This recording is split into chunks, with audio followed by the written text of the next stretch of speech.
चित्रकूट के घने जंगलों में दो भाई मिलते हैं, राजकुमारों के रूप में नहीं, बल्कि एक ही आत्मा के दो हिस्सों के रूप में, जो कर्तव्य से फटे हुए हैं।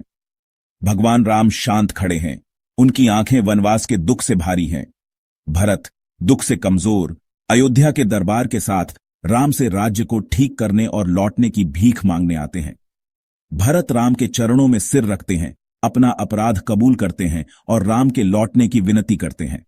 राम धर्म के रक्षक धीरे से भरत को उठाते हैं और बोलते हैं, राजा के रूप में नहीं, बल्कि एक प्यारे भाई के रूप में।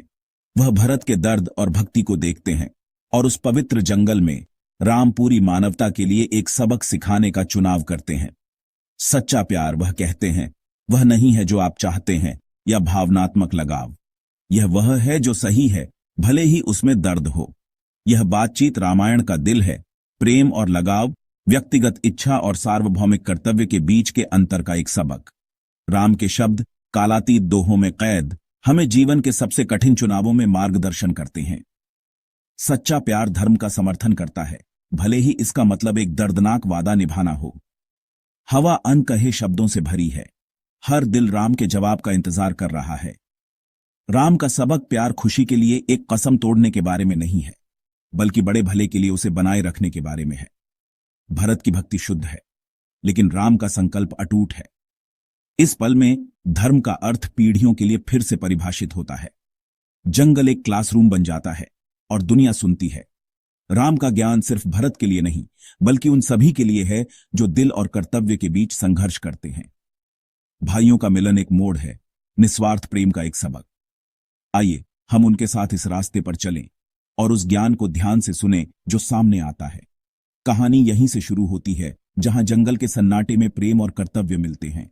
जो आगे होगा वह एक राज्य के भाग्य को आकार देगा, और उन सभी के दिलों को जो इसे सुनते हैं।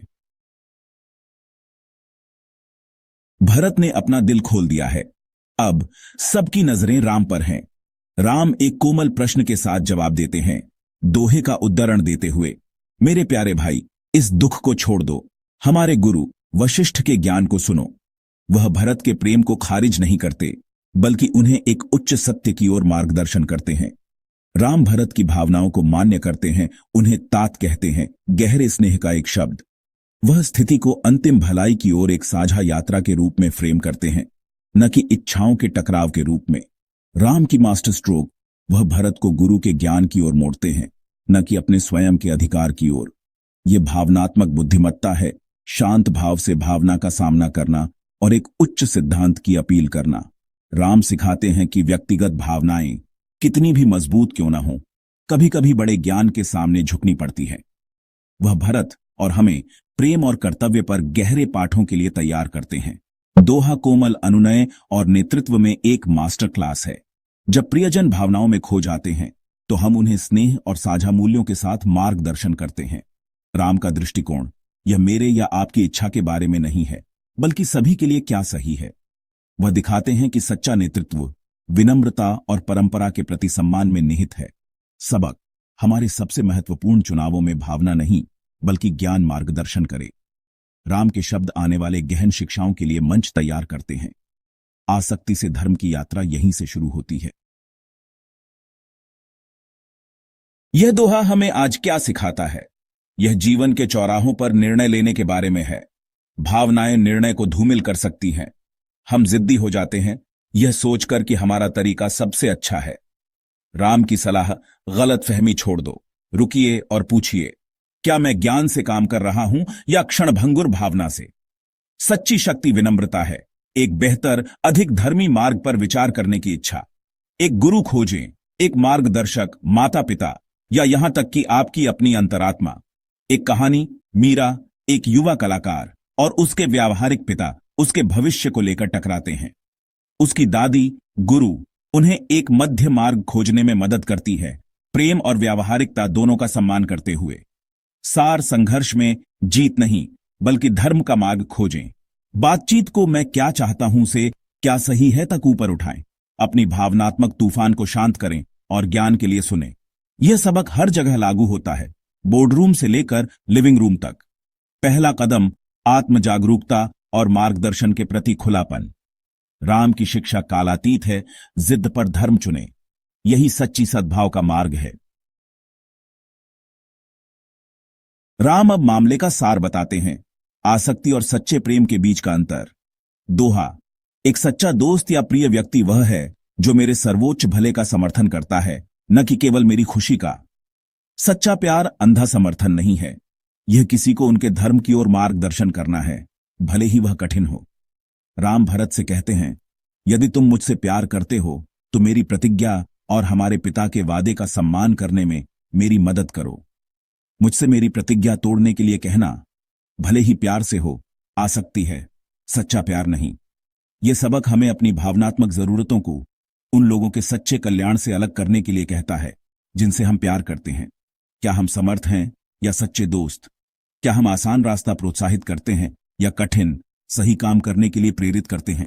राम मानक तय करते हैं, प्रेम का सबसे बड़ा कार्य किसी को उनके सर्वश्रेष्ठ स्वयं के प्रति जवाबदेह ठहराना है। प्यार आराम के बारे में नहीं है, बल्कि चरित्र के बारे में है।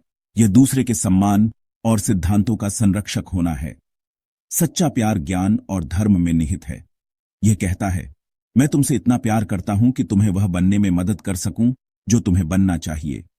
यह वह प्रेम है जो स्थायी और उत्थानकारी है। राम के शब्द हमें साहस और ईमानदारी से प्यार करने की चुनौती देते हैं। हम अक्सर प्यार और आसक्ति को भ्रमित करते हैं।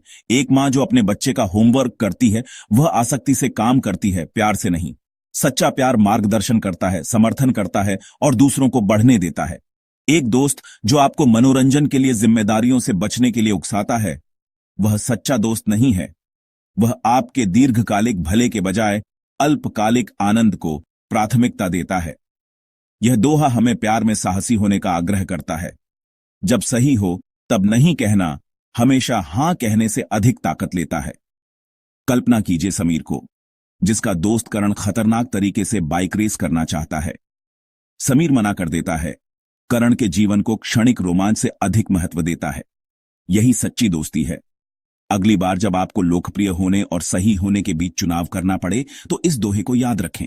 पूछें, अब सच्चा प्यार क्या मांगता है, समझौता या मार्गदर्शन? राम सिखाते हैं, प्यार क्रिया है, सिर्फ भावना नहीं।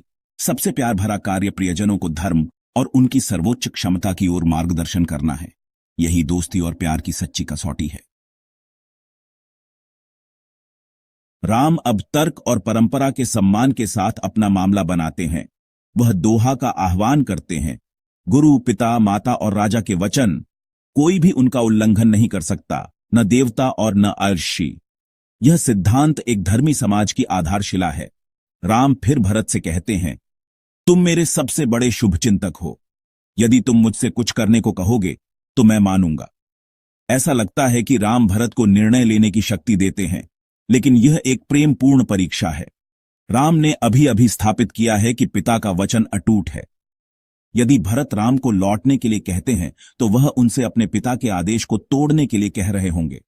राम धीरे से नैतिक जिम्मेदारी भरत के कंधों पर डालते हैं, उनकी अंतरात्मा पर भरोसा करते हैं। वह भरत की धर्म की समझ की अपील करते हैं, आरोप लगाकर नहीं बल्कि प्यार से। राम भरत को सही निष्कर्ष पर ले जाते हैं, उन्हें धार्मिक रूप से सोचना सिखाते हैं। यह एक व्याख्यान नहीं बल्कि नैतिक तर्क का एक सबक है। राम का दृष्टिकोण सशक्त करें, थोपे नहीं। सच्चा मार्ग चुना जाना चाहिए, मजबूर नहीं किया जाना चाहिए। इसमें राम मार्गदर्शन का उच्चतम रूप मॉडल करते हैं। ये दोहे हमें पदानुक्रम, सम्मान और जिम्मेदारी के बारे में सिखाते हैं। यहां तक कि आधुनिक दुनिया में भी हम व्यक्तित्व को महत्व देते हैं, लेकिन राम हमें बड़ों और गुरुओं के ज्ञान को न भूलने की याद दिलाते हैं। यह अंधा आज्ञा पालन के बारे में नहीं है, बल्कि उनके शब्दों के पीछे के प्यार और अनुभव को समझने के बारे में है। राम पहले सच्चे प्यार को परिभाषित करते हैं, फिर उस संदर्भ में आदेश को रखते हैं। सबक, बड़ों को सम्मान से सुने, अपनी इच्छाओं को अपने कर्तव्यों के साथ संतुलित करें। हमारे कार्य परिवार और समाज में लहर पैदा करते हैं। उदाहरण के लिए, एक पारिवारिक व्यवसाय में एक बेटे को अपने पिता के अनुभव का सम्मान करना चाहिए। परिवार की विरासत को जोखिम में डाले बिना नवाचार करने का एक तरीका खोजना चाहिए। राम भरत को साझा मूल्यों के भीतर निर्णय लेने के लिए आमंत्रित करके सशक्त करते हैं। यह शक्तिशाली मार्गदर्शन है। सिद्धांतों को निर्धारित करें, फिर पूछें, इन मूल्यों को देखते हुए क्या सही है। यह ज्ञान में स्वामित्व और विकास को प्रोत्साहित करता है। नियमों को लागू करने से धार्मिकता को प्रेरित करने की ओर बढ़े। इस तरह सच्चे नेता और माता पिता मार्गदर्शन करते हैं। राम अब अपना अंतिम सत्य बताते हैं। पिता ने मुझे जंगल का राज्य दिया है। यही मेरा सबसे बड़ा काम और कर्तव्य है। वह वनवास को फिर से परिभाषित करते हैं, दंड के रूप में नहीं, बल्कि जिम्मेदारी और उद्देश्य के रूप में। उनका महान कार्य धार्मिक रूप से जीना, ऋषियों की रक्षा करना और सभी समय के लिए एक उदाहरण स्थापित करना है। राम कठिनाई में अर्थ पाते हैं। यह परिप्रेक्ष्य में अंतिम सबक है। जीवन ऐसी चुनौतियां लाता है जिन्हें हम नहीं चुनते। हम उन्हें बोझ के रूप में देख सकते हैं या अपने स्वयं के वन राज्य के रूप में। पूछें, मुझे यहां कौन सा महान कार्य करना है? यह आध्यात्मिक शक्ति है, किसी भी परिस्थिति में उद्देश्य खोजना। भरत चुप हो गए, आदेश से नहीं, बल्कि राम की शांत स्वीकृति से। वह समझते हैं, राम को वापस मजबूर करना उन्हें उनके सच्चे भाग्य से खींचना होगा। राम के शब्द भरत की प्रेम की समझ को बदलते हैं। प्रेम अधिकार नहीं है, बल्कि मुक्ति है।